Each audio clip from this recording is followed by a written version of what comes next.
Have you ever felt trapped by hardship? As if the weight of the world, its disappointments and pains, rests solely on your shoulders. It's a profoundly human experience, this feeling of being overwhelmed, maybe even broken, by the struggles life throws our way. We often wish these difficulties would simply vanish, leaving us in peace. We search for escape routes, for ways to numb the ache or build walls high enough to keep suffering out. We might chase fleeting pleasures or distractions, hoping to forget the underlying reality of discomfort. But what if this constant aversion, this running away, is part of the problem itself? What if avoiding pain actually prevents us from finding true strength?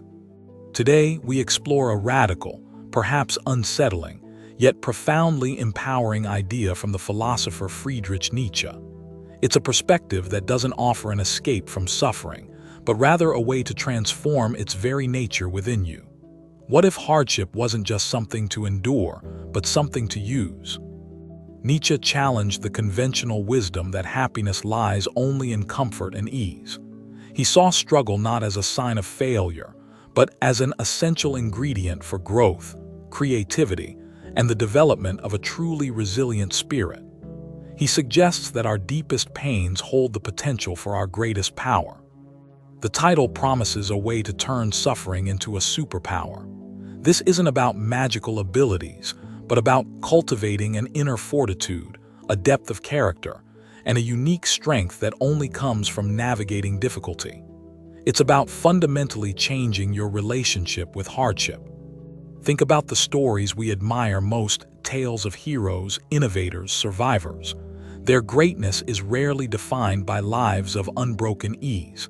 It is almost always forged in the fires of adversity. They faced their dragons, climbed their mountains, endured their storms. This is not mere coincidence. Nietzsche observed that prolonged comfort can actually make us weaker, less adaptable, more fragile when challenges inevitably arise. Like a muscle that needs resistance to grow, our spirit needs difficulty to develop its full potential. Avoiding all struggle is akin to choosing atrophy. So the first step is a shift in perspective. Instead of asking, "Why is this happening to me?" we begin to ask, "What can this teach me?" Or "How can this make me stronger?" This subtle change reframes the entire experience, moving from victimhood to agency. This doesn't mean seeking out pain gratuitously. It means that when suffering arrives, as it inevitably does for everyone, we don't immediately try to reject or suppress it. We allow ourselves to feel it, acknowledge its presence, and look closely at its shape and texture. Consider the oyster and the pearl. The pearl, a thing of beauty and value, is born from irritation, a grain of sand that invades the oyster's shell. The oyster doesn't eliminate the irritant, it transforms it, coating it layer by layer until it becomes something precious. Suffering can be that grain of sand. Nietzsche introduced a powerful concept known as amor fati, the love of one's fate. This isn't passive resignation. It's an active embrace of everything that life entails. The joy, the sorrow, the triumphs, the failures. It's saying yes to your unique, unrepeatable existence, exactly as it is.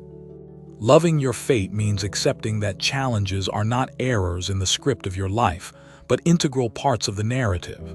They are the plot twists that deepen the story, the obstacles that reveal your character's true strength.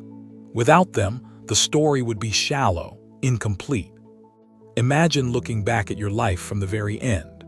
Would you want a story scrubbed clean of all difficulty, a flat, featureless plain? Or would you cherish the mountains you climbed, the storms you weathered, the scars that tell of battles won, lessons learned, resilience earned? Amor fati challenges us to want nothing to be different. Not the past, not the future, not for all eternity. To affirm even the most painful moments as necessary for creating the person you are becoming. This is a profound act of self-acceptance and courage. How does this translate practically? When faced with a setback, instead of dwelling on "if only," try acknowledging, "This is what happened. This is the situation." Acceptance is the starting point, the firm ground upon which you can decide how to respond constructively. This acceptance isn't weakness. It's clarity. It stops the energy drain of fighting reality. Once you accept what is, you free up immense mental and emotional resources to focus on what can be done. You shift from resisting the wave to learning how to surf it. Nietzsche also spoke of the will to power. Often misinterpreted in this context, it represents the fundamental drive within all life to grow, overcome obstacles, express its strength, and strive towards its highest potential. Suffering can actually intensify this drive. When you face a challenge and choose to meet it, rather than shrink from it, you are exercising this will to power. Every time you learn from a mistake, adapt to a loss, or push through discomfort, you are channeling this fundamental life force towards growth. Think of suffering not as a stop sign, but as a tension that demands resolution. It creates a pressure, an energy. You can let this energy crush you, or you can harness it, use it as fuel to create, to change, to build resilience, to become more than you were before. The superpower, then, isn't invulnerability to pain. It's the learned ability to metabolize pain into strength. It's developing psychological and emotional muscles that allow you to bear greater weight, navigate more complex terrain, and extract wisdom from hardship. Let's consider a specific example. Imagine experiencing a significant career setback, losing a job perhaps. The initial feeling might be fear, failure, anger. This is natural. The Nietzschean approach doesn't deny these feelings.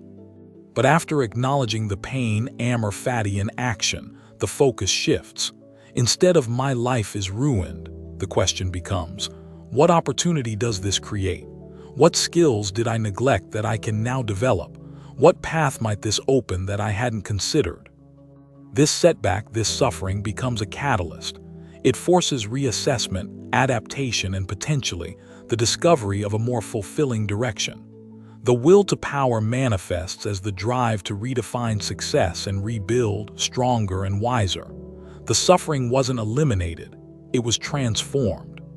Think about physical training. Building muscle requires stressing the fibers to the point of microscopic tearing. It's uncomfortable, but the body responds by rebuilding those fibers stronger than before. Our psychological resilience works similarly. Each time you navigate grief, disappointment, or frustration without letting it permanently derail you, you are building resilience. You are proving to yourself that you can endure, adapt, and even grow through difficulty. This builds self-trust. Nietzsche believed that the value of a human being could be measured by how much truth, including painful truth, they could endure. How much reality, in all its complexity and difficulty, could they affirm? This affirmation is the source of profound strength. Let's explore the danger of avoiding suffering too much. When we shield ourselves excessively, we become hypersensitive. Minor inconveniences feel like major crises. We lose perspective and the capacity to handle life's inevitable bumps. Conversely, those who have weathered significant storms often develop a calm perspective. They've faced worse. They know they can survive. They have tested their strength and found it sufficient. This is a quiet, unshakable power. This process requires honesty. We must be honest about our pain, our fears, our limitations. Pretending problems don't exist or that we are unaffected doesn't build strength. It builds fragility hidden behind a facade. True strength acknowledges vulnerability. Consider creativity. Many great artists, writers, and musicians channeled their personal suffering into their work, transforming pain into beauty, confusion into insight. Their hardship became the raw material for profound expression that resonates with others. Your life, too, is a creative act. How you respond to challenges shapes the masterpiece you are crafting. Will it be a fragile piece, easily broken, or one imbued with the depth, texture, and resilience that comes only from incorporating the darker shades? Nietzsche urged us towards what he called the revaluation of all values. This means questioning societal assumptions about what is truly good or desirable. Is a life free from all pain truly the highest goal? Or is a life rich with meaning, growth, and strength, even if it includes suffering? Society often equates success with comfort, ease, and accumulation. Nietzsche suggests a different measure: the capacity to overcome, to affirm life in its totality, and to create meaning from challenges, not just in spite of them. This perspective doesn't glorify suffering for its own sake.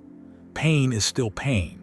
The goal isn't to suffer more, but to suffer better, to learn how to integrate difficult experiences in a way that strengthens rather than diminishes us. Think of a time you faced a significant challenge and came through it. What did you learn about yourself? What capacities did you discover you possessed? Often, our moments of greatest struggle are also our moments of greatest self-discovery. These discoveries are the building blocks of your superpower. It's the knowledge, hard won, that you are more resilient than you thought. It's the wisdom gained from navigating complexity. It's the compassion developed from understanding pain. This perspective also fosters gratitude.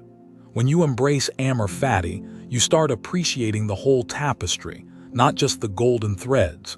You recognize how challenges have shaped you, perhaps leading you to unexpected blessings or strengths. It encourages presence. If you're not constantly wishing things were different, you can more fully inhabit the present moment, whatever it holds. You engage with reality directly, rather than through the filter of resistance or longing for escape. This isn't about pretending to be happy when you're sad. It's about acknowledging the sadness, the anger, the fear, without judgment, and recognizing it as part of the human experience you are choosing to affirm. It's a deeper kind of acceptance. Let's consider the alternative: constantly fighting reality, resenting hardship, feeling victimized. This path drains energy, fosters bitterness, and ultimately keeps us stuck. It denies us the opportunity for growth that challenge is present. Nietzsche's philosophy invites us onto a more demanding but ultimately more rewarding path. It asks for courage, honesty, and a willingness to engage with life on its own terms. The reward is not comfort but strength, not ease but meaning. So how do we begin to cultivate this superpower in our daily lives? It starts small. Notice your reaction to minor frustrations, traffic jams, spilled coffee, critical feedback. Do you resist, blame, complain? Practice catching that initial resistance. Take a breath. Acknowledge the annoyance without letting it hijack your entire mood. Can you accept this minor suffering as simply part of the texture of the day? This is amor fati in miniature. When facing a larger difficulty, consciously try to shift your internal question from "why me?" to "what now?" Focus on the locus of control. What aspects of this situation can you influence? What is the wisest next step given the reality? Reframe challenges as training. When you have a difficult conversation, see it as practice in communication. When you face a complex problem, see it as exercise for your problem-solving muscles. Each instance is a chance to strengthen your will to power. Keep a journal, reflect on past hardships. Don't just recount the pain, actively look for the strengths you developed because of that experience. What did you learn? How did it change you for the better, even in subtle ways? Acknowledge the pearl born from the irritation. Celebrate your resilience. When you overcome something difficult, take a moment to acknowledge your own strength and perseverance. Recognize that you harnessed the energy of the challenge and used it constructively. This reinforces the pattern.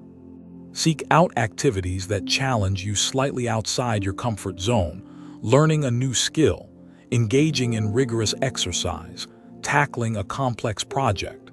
This builds tolerance for discomfort and confidence in your ability to handle it. Remember, this is not about toxic positivity or pretending challenges don't hurt. It's about fundamentally changing your relationship to that hurt. It's about seeing it not as an end point, but as a potential starting point for deeper strength and meaning. This perspective helps dissolve fear of the future. If you trust your ability to handle whatever comes, to learn from it and grow stronger, the unknown becomes less terrifying and more like an unfolding adventure, challenges included. Nietzsche's ideas can seem harsh initially, especially when we are deep in pain. It's crucial to approach this with self-compassion. This transformation is a practice, not an overnight switch. Be patient with yourself. Start by noticing the small ways suffering has already served you. Perhaps a past heartbreak made you wiser in relationships. Perhaps a failure taught you a crucial lesson that led to later success. Acknowledge these connections. Cultivate gratitude not just for the good things, but for the difficult things that taught you, shaped you, and revealed your resilience. This is a core aspect of Amor Fati, appreciating the whole journey. When you feel overwhelmed, remind yourself, this is energy. How can I channel it?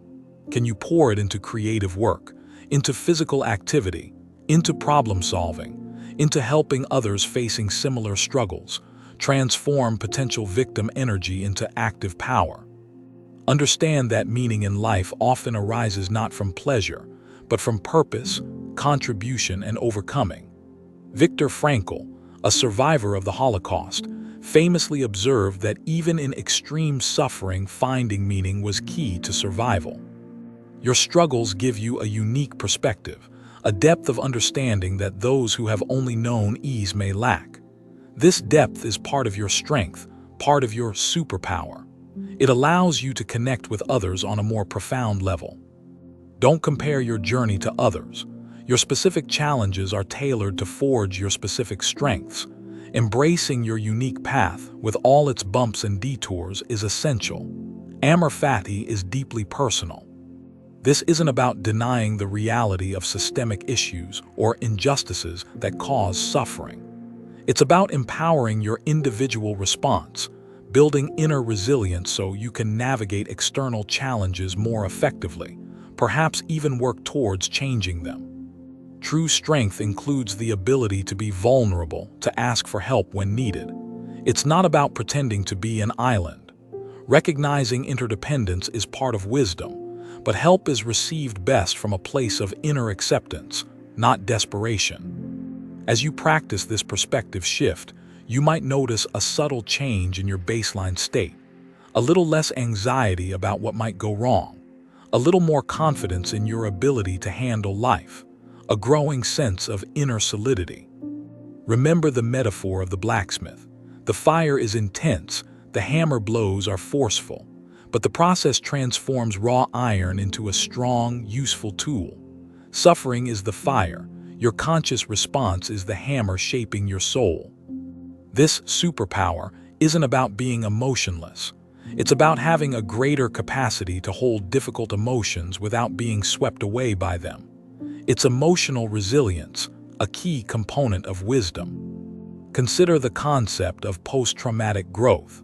Research shows that many people who experience trauma report positive psychological changes afterward, increased personal strength, new appreciation for life, improved relationships. This aligns with Nietzsche's insights.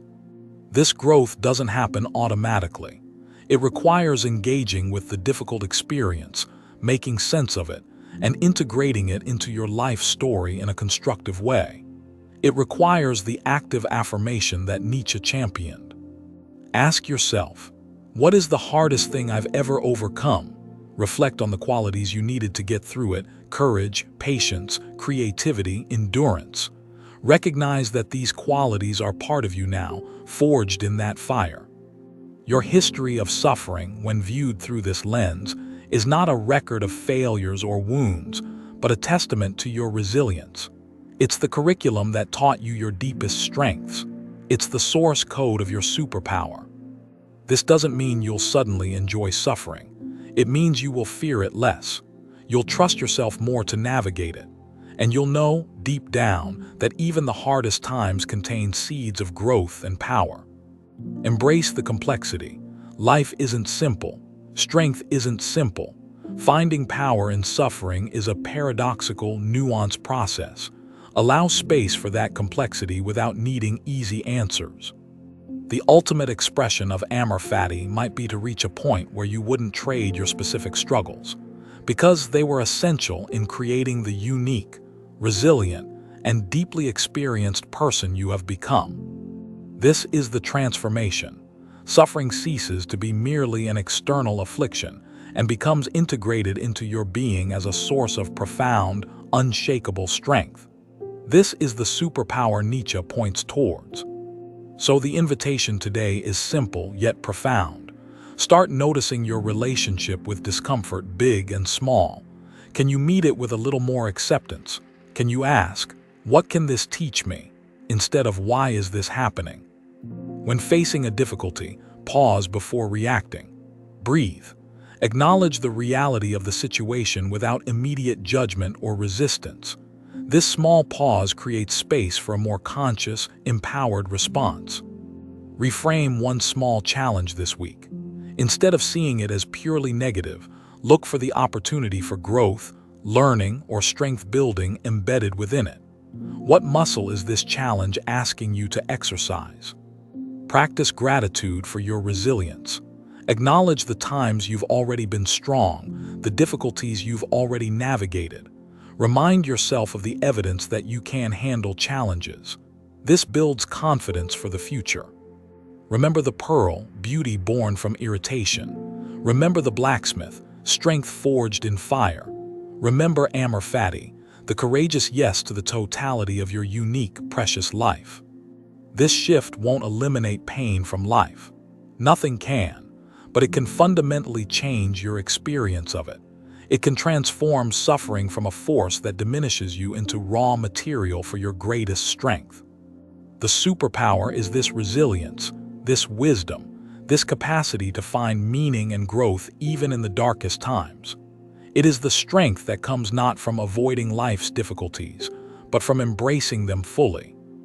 It's the quiet power of knowing that whatever happens, you have the capacity to meet it, learn from it, and integrate it into the ever-unfolding story of your becoming stronger, wiser, and more fully yourself.